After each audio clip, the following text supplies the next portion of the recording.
तो hello guys, video शुरू करने से पहले मैं आपको बताना चाहता हूं कि मैं यूको एनिमेशन की सीरीज को अपने सेकंड चैनल पर ट्रांसफर करने वाला हूं। तो अब से यूको एनिमेशन की सारी सीरीजें मैं वहां पर ही एक्सप्लेन करूंगा। तो चलिए शुरू करते हैं आज के एपिसोड को। जैसा कि लास्ट एपिसोड में हम लोगों ने देखा था कि मोशेन वो अपने मास्टर की बॉडी को रिकवर करने में कामयाब हो जाता है और जैसे ही मास्टर युआनजी उस तक पहुंचता है तो मोशेन उसकी बॉडी उसे वापस करता है और उसके साथ में उसे हील करने के लिए अपने मेडिकल स्किल्स का भी इस्तेमाल करता है, जिसके साथ वो मास्टर युआनजी की लोअर बॉडी को उसकी अपर बॉडी के साथ जोड़ना शुरू कर देता है। इसमें उसे काफी ज्यादा लंबा टाइम लग जाता है और दूसरी तरफ से मास्टर बाशेनजी वो भी वापस आने के लिए काफी तेजी से उनकी तरफ आ रहा था और उनकी आवाज सुनते ही मास्टर युआनजी और ब्लाइंड ग्रैंडपा दोनों ही वहां से भाग खड़े होते हैं और मोशेन प्रिंसेस को लेकर वापस से यानकांग बॉर्डर की तरफ जा रहा होता है, मगर विच लॉर्ड पहले ही एक ऑर्डर दे देता है कि मार्शल खान और उसके साथियों को यानकांग किंगडम में एंटर होने न दिया जाए। और फिर अगले सीन में हमें दिखाया जाता है कि प्रिंसेस वो हंस रही होती है क्योंकि मोशेन उसके प्रेशर पॉइंट्स पर क्लिक करते हुए उसे हील कर रहा होता है ताकि उसकी इंजरीज ठीक हो जाएं और घर पहुंचने के बाद उसका फादर उस पर गुस्सा ना हो। मगर प्रिंसेस वो मोशन से कह रही होती है कि मेरी सारी इंजरीज तो हील हो चुकी हैं, यहाँ तक कि सोड के जख्म भी गायब हो चुके हैं, मगर तुम अभी भी मुझे हील करने में लगे हुए हो। मुझे इससे काफी अजीब सा फील हो रहा है। पर मोशन कहता है कि प्लीज कुछ देर तक होल्ड करो और ज्यादा मूवमेंट मत करो, मैं बस तुम्हारी बॉडी में मौजूद जो इंटरनल इंजरीज हैं उनको भी हील कर रहा हूँ। ये कहने के साथ वो उसके लेफ्ट शोल्डर में मौजूद जितने भी इंजरीज होती हैं उन्हें फौरन से हील कर देता है और प्रिंसेस को एक हल्का सा दर्द महसूस होता है, मगर मोशन उससे कहता है कि हाँ अब काम कंप्लीट हो गया। तो प्रिंसेस अपने शोल्डर को मूव करके देखती है तो उसके शोल्डर में अब किसी तरह का कोई दर्द नहीं होता, यहाँ तक कि उसकी इंटरनल इंजरीज भी ठीक हो चुकी थी। मगर यहाँ पर प्रिंसेस का मूड कुछ और ही होता है। वो मोशन से कहती है कि तुम एक डिवाइन फिजिशियन हो, जरा मेरी पीठ पर जख्मों के निशान देखकर बताओ तो सही कि क्या ये हील हुए हैं या नहीं। मुझे लगता है कि शायद जख्मों के निशान अभी भी मौजूद हैं। पर इतने में वहां पर लिंगर आ जाती है और वो कहती है कि मैं हूं ना, मैं तुम्हारी पीठ पर मेडिसिन लगा देती हूँ और हाँ, तुम्हारी पीठ पर मेडिसिन लगाते वक्त मैं अपने पंजों को भी काफी सॉफ्ट कर लूंगी जिससे तुम्हारे पीठ पर किसी किस्म की कोई खरोच भी नहीं आएगी। तो प्रिंसेस कहती है कि तुम्हारे पंजे काफी ज्यादा सॉफ्ट हैं, तुम इन पंजों को ह्यूमन हैंड्स में ट्रांसफॉर्म क्यों नहीं कर देती। तो लिंगर कहती है कि अगर मेरे मास्टर को ह्यूमन हैंड्स पसंद होंगे तो मैं इन्हें ह्यूमन हैंड्स में ट्रांसफॉर्म कर दूंगी। मगर प्रिंसेस कहती है कि जरा तुम अपनी आइस पपिल्स को देखो तो सही कि ये हमारी आइस पपिल्स से कितनी डिफरेंट हैं। तो लिंगर फिर से कहती है कि ये इसलिए हैं क्योंकि मेरे मास्टर को पसंद है। तो फिर सेवेंथ प्रिंसेस कहती है ऐसा करो कि तुम ह्यूमन फॉर्म ही ले लो। तो लिंगर कहती है अगर मैं ह्यूमन फॉर्म ले लूं तो क्या मेरा मास्टर मुझे पसंद करेगा। उसकी ये बातें सुनते हुए प्रिंसेस काफी ज्यादा भड़क जाती है और उसका दिल चाह रहा था कि वो उसे पकड़कर वहां से दूर उठा फेंके, मगर दोनों ही यहाँ पर मोशन के लिए एक दूसरे के दुश्मन बन रहे होते हैं और ये बात मोशन को बिल्कुल हैरान कर देती है। और दूसरी तरफ से वो जैसे ही हंसता है तो सेवेंथ प्रिंसेस अपना हैमर उसके सर पर दे मारती है, जिसकी वजह से उसकी भी सिट्टी पिट्टी गुल हो जाती है और वो लड़खड़ाते हुए दाएं बाएं चल रहा होता है और कहता है कि मेरा क्या कसूर था। इतने में अचानक से बाशन जी की आवाज सुनाई देती है तो न्यू काफी खुश होता है और कहता है कि तो फाइनली मास्टर आप आ ही गए। बाशन जी जैसे ही वहां पर पहुंचता है तो वो अपने मास्टर को तलाश करता है और कहता है कि मास्टर फाइनली आप आ गए, मगर उसे मास्टर तो कहीं भी दिखाई नहीं देता, जिस पर वो काफी हैरान होता है और दोबारा से रोना शुरू कर देता है और कहता है कि मास्टर आप सच में पत्थर दिल इंसान हैं, मेरे लिए आपने वेट भी नहीं किया। आपको पता भी है कि मैंने कितना लंबा टाइम आपका इंतजार किया है, उसके बावजूद भी आपने मुझे एक मिनट भी नहीं दिया। आपकी खातिर मैं बारबेरियन क्लान और फिर विच क्लान के पास भी लड़ने के लिए गया और आपकी लोअर बॉडी को हासिल करने के लिए अपनी जान दांव पर लगाई, मगर आप मुझे एक मिनट भी नहीं दे पाए। मगर मोशन उससे कहता है कि सीनियर ब्रदर प्लीज आप रोना बंद कीजिए, मास्टर को आपकी बहुत ज्यादा परवाह है इसीलिए तो वो यहाँ पर आए थे, बस मास्टर को आपका ये बिहेवियर पसंद नहीं आता। आप बहुत ज्यादा बड़बोले हो जाते हैं और साथ में काफी अजीब सी हरकतें करते हैं जिसकी वजह से मास्टर आपको हमेशा इग्नोर करते रहते हैं। मगर इसका मतलब ये नहीं है कि वो आपकी परवाह नहीं करते, वो सबसे ज्यादा आप ही की परवाह करते हैं। जब उन्हें पता चला कि आप बहुत ज्यादा खतरे में हैं तो यकीन जानिए कि वो पहली फुर्सत में ही आपको बचाने के लिए निकल गए। ये बात सुनते हुए प्रिंसेस और लिंगर हंस रही होती है, मगर बाशिन जी को देखकर वो कहती है कि हाँ हाँ ये सच कह रहा है। मगर बाशियन जी दोबारा से रोते हुए कहता है कि मैं मास्टर को अपने बचपन से ही फॉलो कर रहा हूँ, मगर उसके बावजूद भी वो आज भी मुझे बिल्कुल पहले की तरह ही ट्रीट करते हैं। जब मैं छोटा बच्चा था और अपना बिस्तर गीला कर देता था तो वो मुझे बहुत ही जोर का थप्पड़ भी मारते थे, घर के कोने में ले जाकर खड़ा कर देते थे। उन्होंने तो मुझे यहाँ तक टॉर्चर किया है कि वो मुझे अपनी अंडरवेयर धोने पर मजबूर कर देते थे। बाशियन जी की बातें सुनने के बाद वो लोग हंसना शुरू कर देते हैं। तो बाशियन जी उन लोगों को फिर से एक और बात बताता है और कहता है कि तुम लोग नहीं जानते, मास्टर ने मुझे मजबूर कर दिया था कि मैं पास वाले गांव से कुछ डक्स चुरा कर लाऊं, मगर एक दिन वो सारे की सारी डक्स मेरे पीछे पड़ गई थी। मगर मोशन कहता है कि मास्टर प्लीज सीरियस हो जाइए, हम लोग इस वक्त बारबेरियन क्लान के पास पहुंचने वाले हैं और ग्रासलैंड वो खत्म होने वाला है। अगर बारबेरियंस ने देखा कि मार्शल खान रो रहा है तो वो लोग आपका मजाक उड़ाएंगे और फिर पूरे विच क्लान और बारबेरियन क्लान में आपकी इज्जत मिट्टी में मिल जाएगी। ये सुनते ही बाशियन जी दोबारा से सीरियस हो जाता है और अपना स्पीयर उठाकर दोबारा से उन लोगों के सामने खड़ा हो जाता है। इस मोशन बाशियन जी को सीरियस होता देखकर दोबारा से खुश होता है कि चलो अब आगे का सफर तो ठीक से गुजरेगा। वो लोग जब बारबेरियन क्लान के पास से गुजर रहे होते हैं तो बारबेरियन क्लान वो उन लोगों पर नजर रखे हुए होता है और मोशन और बाशियन जी नोट करते हैं कि बारबेरियन क्लान के लोग वो उन्हें अजीब नजरों से देख रहे हैं, जिस पर उन्हें भी पता चल जाता है कि यहाँ पर कुछ ना कुछ गड़बड़ है।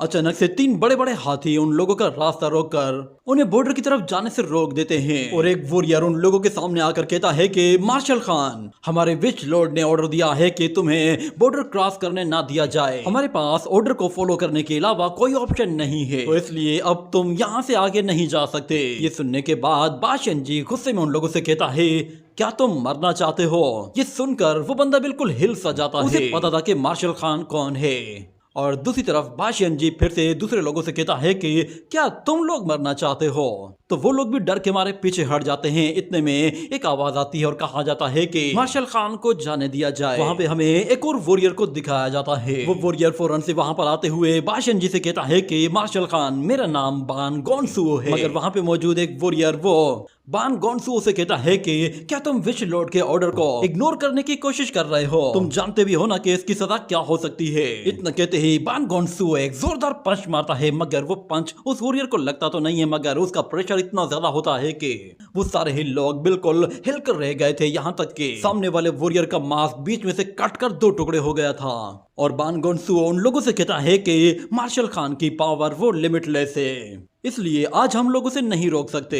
ये कहने के बाद वो बाशियन जी के पास आता है और कहता है कि हो सकता है कि फ्यूचर में ऐसा वक्त आए कि हम लोग इसे रोक पाएं और इसे हरा पाएं। एक दिन अगर मैंने इसे हरा दिया तो मैं विच क्लान का ओवरलॉर्ड बन जाऊंगा। तो बाशियन जी उससे कहता है कि तो बाकी लोगों से काफी डिफरेंट हो, तुम्हारी फाउंडेशन भी काफी स्ट्रॉन्ग है। मैंने तुम्हारा अभी पंच अटैक देखा, ये वाकई लाजवाब था। ये बाकी लोगों के मुकाबले में मुझे काफी स्ट्रॉन्ग भी लगा।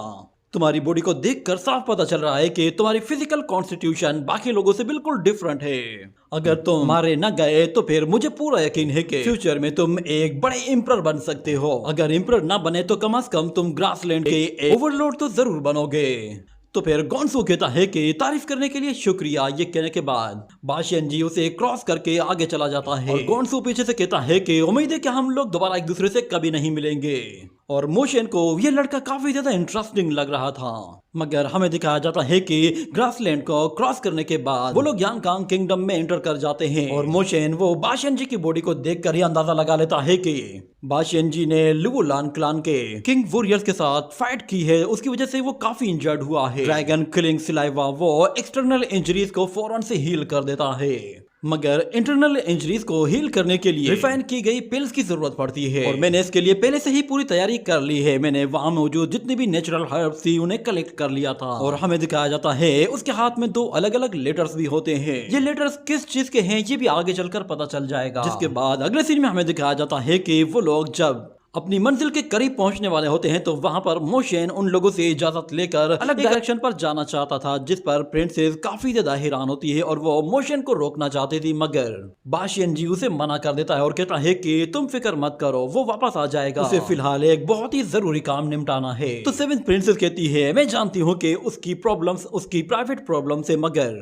आखिर ऐसी भी क्या प्रॉब्लम है कि जो वो मुझसे छुपा रहा है? क्या उसकी ऐसी कोई प्रॉब्लम है कि जो वो मुझे बता भी नहीं सकता? मगर बाशिंजी उससे कहता है कि चलो हमें इंपीरियल एकेडमी वापस जाना है। मेरे कैलकुलेशन के हिसाब से ग्रैंड प्रीस्ट आज ही रिजाइन करके यहाँ से जाने वाला है। ये कहने के बाद ये सीन यहीं पे ही कट हो जाता है। अगले सीन में हमें दिखाया जाता है कि ग्रैंड प्रीस्ट वो टाई एकेडमी को छोड़कर जा रहा होता है। उसने अपना रेजिग्नेशन लेटर भी लिख दिया था, मगर जैसे ही वो वहां से जाता है तो उस एकेडमी के बाहर मौजूद क्लीन ड्रैगन वो उनसे ग्रैंड प्रीस्ट के साथ निकल जाता है। मगर ग्रैंड प्रीस्ट उससे कहता है कि तुम भी मेरे साथ जाना चाहते हो, मगर तुम मेरे साथ कब तक रहोगे? वैसे भी मेरी एज काफी ज्यादा हो चुकी है। मुझे लगता है कि तुम्हें अब आजाद हो जाना चाहिए, क्योंकि बहुत जल्द मैं मर जाऊंगा। उसके बाद तुम्हें एक और मास्टर की जरूरत पड़ेगी। ये सुनते ही वो क्लीन ड्रैगन धाड़े मार मार के रोना शुरू कर देता है और कहता है कि मास्टर प्लीज मुझे अपने साथ ले लीजिए। आप अगर मुझे छोड़ देंगे तो फिर मैं किसके साथ जाऊंगा? तो मास्टर कहता है कि तुम बाय नेचर आजाद हो, तुम्हें आजाद ही रहना चाहिए। और अगर तुम किसी मास्टर का साथ चाहते हो तो हो सकता है कि फ्यूचर में तुम्हें कोई नया मास्टर मिल जाए। मेरी एज कंप्लीट होने वाली है और मैं काफी जल्दी मर जाऊंगा। ये कहने के साथ वो उस क्लीन ड्रैगन को भी छोड़कर वहां से जा रहा होता है। जिसे ही मास्टर टाई एकेडमी के गेट तक पहुंचता है तो वहां पर इंपीरियल मास्टर उससे कहता है कि तो फाइनली तुम यहाँ से जा रहे हो। क्या तुमने एक मर्तबा भी एम्परर को ये नहीं कहा कि वो तुम्हें थोड़ा सा और टाइम दे? तो मास्टर उससे कहता है कि मैं यहाँ पर एम्परर के लिए नहीं आया था।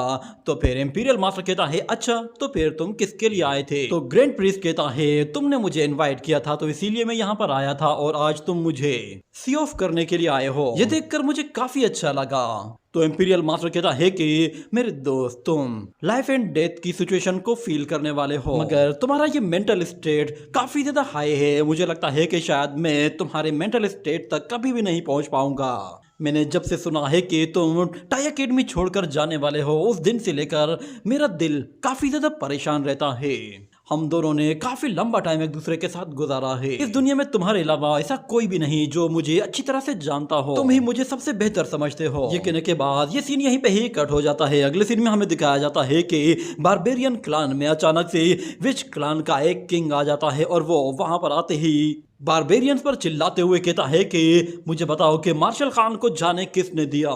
तो वहां पर गोंसुओ फौरन बाहर आता है और वो कहता है कि मैंने उन्हें जाने दिया, ये मेरा ही ऑर्डर था। अगर हम लोग उसे जबरदस्ती रोकने की कोशिश करते तो फिर मेरे बारबेरियन क्लान के बहुत सारे लोग मारे जाते, और अगर हम लोग उन्हें कोई नुकसान पहुंचाते तो ऊपर से यानकांग आर्मी बॉर्डर पर हमारे साथ जंग छेड़ देती। ये सुनकर वो विच किंग कहता है कि तुम किसके बेटे हो? मैंने आज से पहले तुम्हें यहाँ पर कभी नहीं देखा। तो वो लड़का कहता है कि मैं बांदी खान का यंगेस्ट सन हूँ, मेरा नाम बान गोंसू है। मेरे फादर ने ही मुझे कुछ दिन पहले इस पोस्ट पर असाइन किया है। मैं काफी पावरफुल हूँ और इस जगह को अच्छी तरह से गार्ड भी कर सकता हूँ। ये कहने के बाद वो विच किंग उसे घूर कर देखता है और उसकी बॉडी को चारों तरफ से अच्छी तरह से एग्जामिन करता है, जिसके बाद उसे पता चलता है कि ये कोई नॉर्मल बॉडी नहीं है। वो उस लड़के के बारे में कहता है कि तुम्हारी बॉडी की कॉन्स्टिट्यूशन तो सच में लाजवाब है। विच लॉर्ड ने मुझे एक होली बॉडी को ढूंढने के लिए कहा था। मैं इतने लंबे टाइम से इसी होली बॉडी को ही तो ढूंढ रहा था। फाइनली ये आज मुझे यहाँ पर मिली है। ये कहने के साथ ही वो फौरन से गायब होकर गोंसुओ के पीछे आ जाता है और कहता है कि मेरे साथ चलो। ये कहते ही वो उसे अपने साथ ले जाता है। अगले सीन में हमें दिखाया जाता है कि विच लॉर्ड वो दोबारा से अपने एंसेस्टर के पास आता है और दरवाजा खोलकर जैसे ही अंदर की तरफ देखता है तो वहां पर वही स्केलेटन बॉडीज दोबारा से ग्लो करना शुरू कर देती हैं और गोंसुओ ये सब देखकर काफी सरप्राइज होता है। जिसके बाद विच लॉर्ड वो डाजुन से कहता है कि हमने उस होली चाइल्ड को ढूंढ लिया है। इस बच्चे की बॉडी के अंदर एक ग्रेट कॉन्स्टिट्यूशन पावर है जिसकी शायद आपको जरूरत थी। ग्रासलैंड में पिछले हजारों सालों में कोई भी ऐसा वॉरियर पैदा नहीं हुआ था, मगर फाइनली ये लड़का हजारों सालों के बाद अपीयर हुआ है। ये कहने के साथ ही वो फौरन से वहां से पीछे हट जाता है और डाजुन वो जब उस लड़के की तरफ देखता है तो उसे पता चल जाता है कि इस लड़के की बॉडी उसके लिए काम की है। वो फौरन से अपना हाथ उसकी तरफ आगे बढ़ाता है और उसकी बॉडी को पूरी तरह से अपने कंट्रोल में ले लेता है, जिसकी वजह से गोंसुओ को काफी तकलीफ होती है। मगर जब डाजुन वो उसे अपने बिल्कुल करीब ले आता है तो हमें दिखाया जाता है कि डाजुन वो अपनी पावर और अपनी एनर्जी सीधा उसकी बॉडी के अंदर ट्रांसफर करना शुरू कर देता है। तो वो एनर्जी एक लम्हे के लिए उसकी बॉडी के पास आकर रुकती है और फिर एक झटके के साथ वो उसकी बॉडी के अंदर तेजी से अंदर जाना शुरू हो जाती है और फिर डाजुन वो अपने डिसाइपल्स से कहता है कि अब तुम लोगों का काम है। इतना कहने के बाद विच लॉर्ड वो उस पावर का इस्तेमाल करते ही वहां पे मौजूद जितने भी स्केलेटन बॉडीज होती हैं उन सबको एक दूसरे के साथ कनेक्ट कर देता है। जैसे ही वो कॉन्स्टिट्यूशन पावर उन डिवाइन बॉडीज के साथ कनेक्ट होती है तो वो सारी की सारी दोबारा से जिंदा हो जाती है। और हमें यहाँ पर पता चलता है कि ये जितनी भी स्केलेटन बॉडीज हैं ये असल में डाजुन की प्रीवियस बॉडीज हैं। वो पहले इन बॉडीज में रीइंकार्नेट हो चुका था और अब जाकर वो एक नई बॉडी को अचीव करने वाला था। हमें दिखाया जाता है कि वहां पर अचानक वो दरवाजा दोबारा से खुलना शुरू होता है तो डाजुन उन लोगों से कहता है कि जो भी आज मारा जाएगा वो मारा नहीं जाएगा, वो दोबारा जिंदा होगा और मेरी रीइंकार्नेशन को रोकने के लिए नेदर वर्ल्ड के लोग यहाँ पर जरूर आएंगे। वो विच लॉर्ड और अपने बाकी डिसाइपल्स से कहता है कि तुम्हें मेरे लिए थोड़ा सा टाइम निकालना होगा। इतने में हमें दिखाया जाता है वहां पर एक और वुखान अपीयर होता है। उसके साथ उसकी वो एक अजीब तरह की लैंटर्न भी मौजूद होती है जिसकी लाइट से उसने एक मर्तबा मोशन को फ्रीज कर दिया था। वुखान वहां पर देखता है कि डाजुन वो एक डिवाइन बॉडी को एब्जॉर्ब कर रहा है और अपने आप को उस बॉडी के अंदर दोबारा से रीइंकार्नेट करना चाहता है। तो उसे रोकने के लिए वुखान वो फौरन से एक पेपर आर्मी क्रिएट करना शुरू कर देता है और हमें दिखाया जाता है कि वहां पर एक बहुत बड़ी पेपर आर्मी आ पहुंचती है और वो विच क्लान पर हमला कर देती है। और दूसरी तरफ से डाजुन वो उस डिवाइन बॉडी के अंदर अपनी बॉडी को ट्रांसफर करता जा रहा होता है मगर वुखान उसे रोकने के लिए अपनी आर्मी को फौरन से वहां पहुंचा देता है। और वो जैसे ही डाजुन को रोकने की कोशिश करते हैं तो विच लॉर्ड फौरन से वहां पर अपनी डिवाइन सील्स का इस्तेमाल करते ही एक बहुत बड़ी स्पिरिट वॉल खड़ी कर देता है जिसके साथ वो उन सारे के सारे पेपर वॉरियर्स को रोकने की कोशिश करता है। और हमें दिखाया जाता है यहाँ पर वो जितनी भी रीइंकार्नेटेड बॉडीज होती हैं वो सारी की सारी उनकी मदद करने के लिए खड़ी हो जाती हैं। विच लॉर्ड ने वहां पर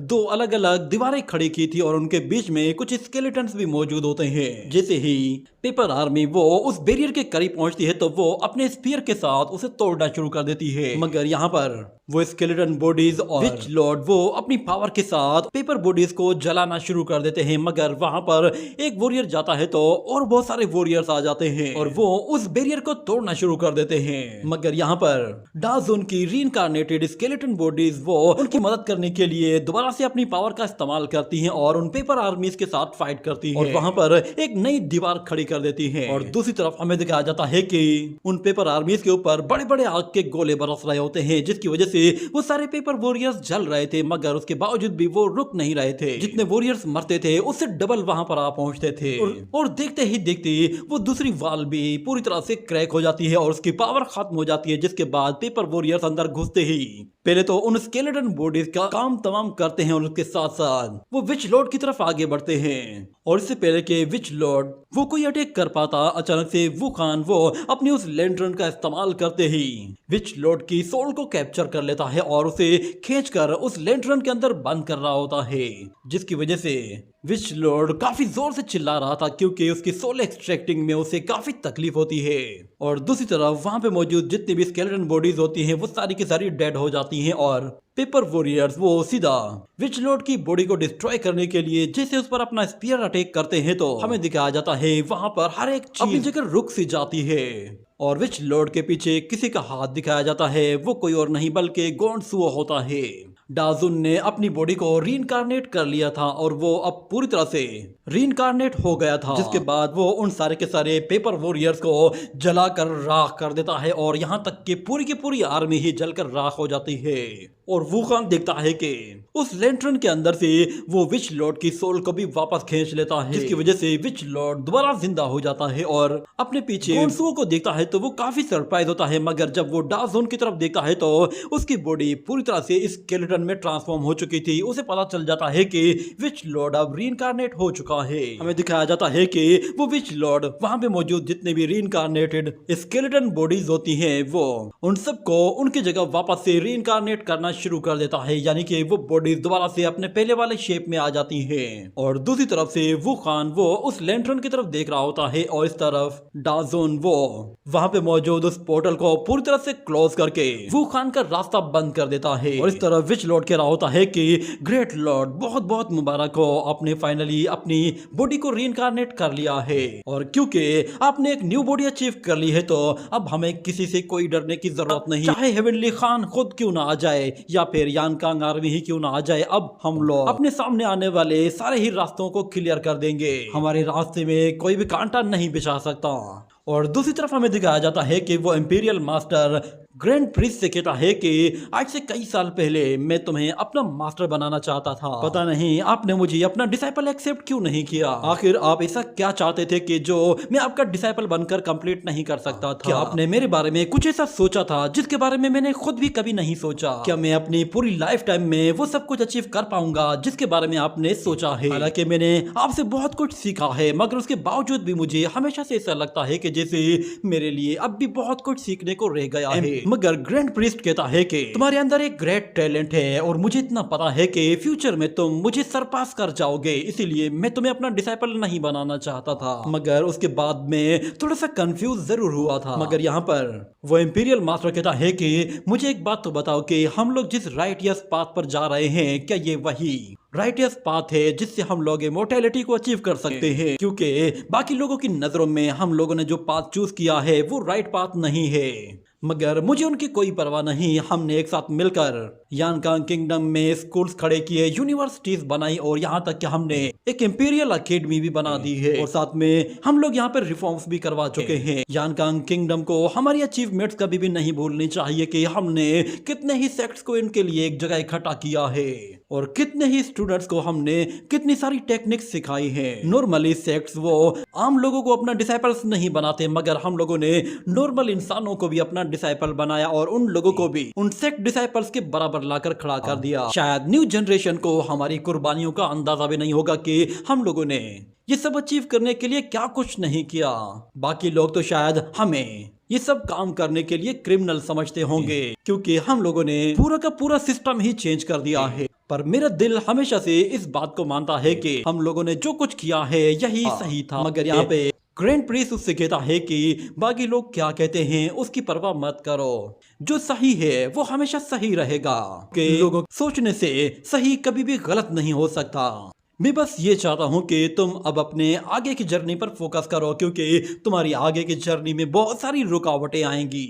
मेरा लाइफ स्पेन अब खत्म हो चुका है तो शायद मैं अब तुम्हारा साथ ना दे पाऊँ, तुम्हें बस अब सिर्फ खुद पर ही रिलाई करना होगा। तो इंपीरियल मास्टर कहता है कि तुम्हारा बहुत बहुत शुक्रिया, तुमने मुझे अपनी हाफ लाइफ तक टीच किया है, मैंने तुमसे जो कुछ भी सीखा है उसके लिए तुम्हारा बहुत बहुत शुक्रिया। मगर ग्रैंड प्रीस्ट कहता है कि हम दोनों का पाथ एक ही है तो हमें वैसे भी एक दूसरे को सपोर्ट करना ही था। चलो अब वक्त आ गया है कि मुझे अपने सेक्ट में एक नए मास्टर को असाइन करना है, तो मुझे इसके लिए जल्द से जल्द जाना होगा। ये कहने के बाद ये सीन यहीं पे ही कट हो जाता है। अगले सीन में हमें दोबारा से मोशन को दिखाया जाता है। वो एक विलेज से गुजर रहा था, वहां पर उसे दिखाई देता है कि उस विलेज के लोग रोते हुए उस विलेज को छोड़कर जा रहे हैं और वहां पे उन लोगों के घरों में भी आग लगी हुई थी, जिसे देखकर मोशन समझ जाता है कि शायद बाकी के सेक्ट्स ने अभी से ही यानकांग किंगडम के साथ गद्दारी करना शुरू कर दी है और उन लोगों को पता चल गया है कि इंपीरियल मास्टर वो रिजाइन कर चुके हैं। वहां पर यानकांग किंगडम की आर्मी फौरन से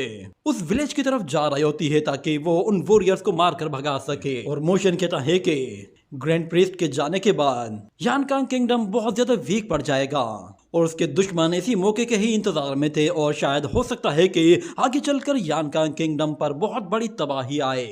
इतना कहने के बाद वो आगे कुछ फार्मर्स को देखता है जो कि अपनी फसल की कटाई कर रहे होते हैं। जब ग्रैंड प्रीस्ट वहां पर आता है तो वो देखता है कि मोशन वो उन फार्मर्स को फसल काटने के लिए एक टेक्निक बता रहा होता है और उन लोगों से कहता है कि हम लोग इस टेक्निक के जरिए न सिर्फ इस घास की कटाई कर सकते हैं बल्कि इसके जरिए हम लोग मल्टीपल सोर्ट्स भी क्रिएट कर सकते हैं। ये कहने के बाद वो कुछ सोर्ट्स क्रिएट करते हुए उस घास की कटाई करता है तो वो पल भर में ही पूरे ग्राउंड को साफ कर देता है। जिसके बाद वो उन सारे ही फार्मर्स से कहता है कि जब तुम लोग इस टेक्निक को कल्टीवेट कर रहे हो तो हमेशा याद रखना कि रूल्स को फॉलो मत करना अगर कोई शख्स तुम्हें कहे कि इस टेक्निक को इस लिमिट तक प्रैक्टिस किया जा सकता है तो उसकी बात को बिल्कुल भी मत मानना। वो लोग उससे काफी ज्यादा इंप्रेस होते हैं। और एक फार्मर उससे आकर कहता है कि लिटिल ब्रदर, क्या तुम हमें भी ये टेक्निक सिखाओगे ताकि हम लोग आगे चलकर अपनी फसल की कटाई इतनी आसानी से कर सकें। हमें इसमें बहुत ज्यादा लंबा टाइम लग जाता है। अगर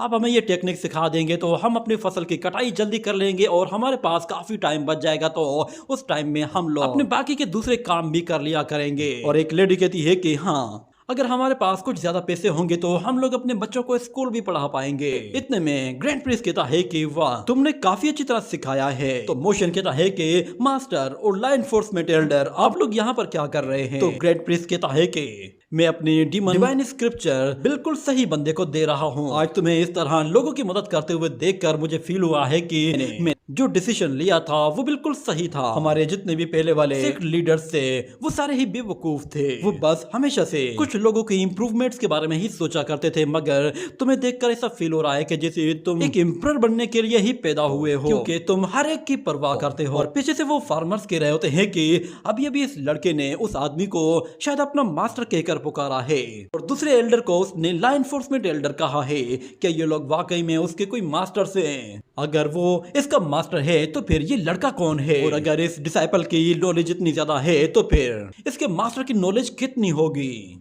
इतना कहने के साथ ही ये एपिसोड यहीं पे ही एंड हो जाता है।